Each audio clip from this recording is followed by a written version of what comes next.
അനുമോളും ആര്യനും തമ്മിലുള്ള love track start ചെയ്തു. അവര് ഒരു ഫ്രണ്ട്ഷിപ്പ് പോലെയാണ് തുടങ്ങിയിരിക്കുന്നത്. കാരണം ആര്യനെ സംബന്ധിച്ച് ആര്യന്റെ ഒരു ഗ്യാങ് ഉണ്ടല്ലോ, ഗിസേല്, അവർ ആ ഗ്യാങ്ങിന് അനുമോൾക്ക് വലിയ താല്പര്യമില്ല, നമുക്ക് എല്ലാവർക്കും ഓൾറെഡി അറിയാം. എക്സാക്ട്ലി. അനുമോളുടെ ഇപ്പൊ നടന്നുകൊണ്ടിരിക്കുന്ന മെയിൻ ഗെയിം തന്നെ ഗിസൈലിനെതിരെയും അതായത് അപ്പാനിക്കെതിരെയും അല്ലെങ്കിൽ അക്ബറിനെതിരെയൊക്കെയാണ്.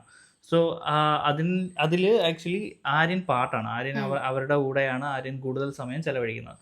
സോ അപ്പോൾ അതുകൊണ്ട് തന്നെ അവരറിയാതെ വേണം ഈ പറയുന്ന പോലെ ലവ് ട്രാക്ക് സ്റ്റാർട്ട് ചെയ്യാൻ വേണ്ടി. എന്നാൽ പ്രേക്ഷകർക്കിടയിൽ ഇവരുടെ ഒരു ലവ് ട്രാക്ക് കൊണ്ടെത്തിക്കുകയും വേണം. ആര്യൻ നന്നായിട്ട് കഷ്ടപ്പെടുന്നുണ്ട്. കാരണം ആര്യനാണല്ലോ ഇതിന് രണ്ടിനെ നടുക്ക് നിൽക്കുന്നത്. എക്സാക്ട്ലി. അപ്പൊ ആര്യനാണെന്നുണ്ടെങ്കിൽ ഇപ്പൊ അനുവായിട്ട് ഈ അപ്പാനി ശരത്തും അനുവായിട്ടൊരു പ്രശ്നം ഉണ്ടായിരുന്നു.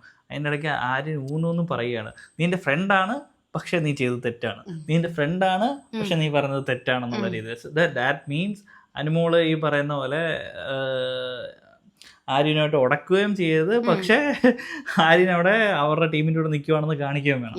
സോ അങ്ങനെയൊക്കെയുള്ള രീതിയിൽ. പിന്നെ അതുപോലെ ഇന്നത്തെ ഒരു ലവ് ബോൺ മൊമെന്റ് ഉണ്ടായിരുന്നു.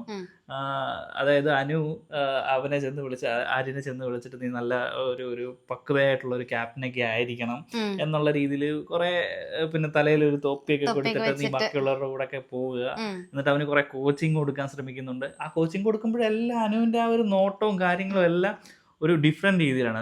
നമ്മളവിടെ ഒരുപാട് ഫ്രണ്ട്ഷിപ്പ് കണ്ടിട്ടുണ്ട്, ബട്ട് ആ ഒരു രീതിയിലല്ല എക്സാക്ട്ലി.